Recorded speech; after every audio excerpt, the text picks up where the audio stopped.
The Michigan community standing in solidarity with those mourning in Nashville. Governor Gretchen Whitmer ordering flags in the state to be flown at half-staff in honor of the victims.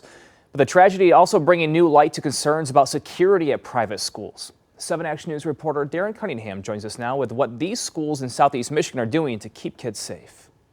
19 years, I've been a principal for 8, was the dean of students for a lot of the rest of that time, and really just enjoyed being here. Wyatt Jones III says he's dedicated a significant portion of his life to Loyola High School, first as a student and now as a longtime educator. In that time, he's heard the tragic news of countless school shootings, the latest in Nashville yesterday. As a school administrator, whenever you hear about tragedies such as this, it's just heartfelt. You feel for the community, and then it also brings you back to your personal community. What are you doing to ensure the safety of the people in which you serve? At the all-boys high school on Detroit's northwest side, Jones says the school has a safety task force that meets periodically, keeping strong security top of mind.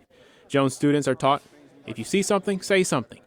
Cameras, he says, are throughout the building, constantly monitored by the school resource officer, who also has a rapport with the student body. Also, a couple other security measures in terms of having additional security personnel for the afternoon. To help schools have adequate security measures in place, experts say funding is key. Appropriation was passed for several $100 million for school safety.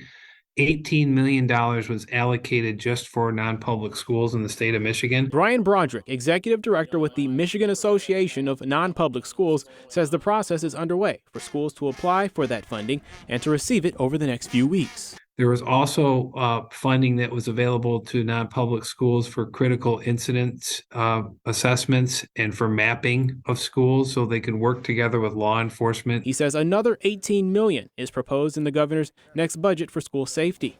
It's money, Jones says, can go towards cameras, personnel, and training. We've had the opportunity, blessed by the Archdiocese of Detroit, to go through Atlas training. So that's intruder training for our staff to make sure that we know how to respond in a way that keeps everyone safe. Darren Cunningham, 7 Action News.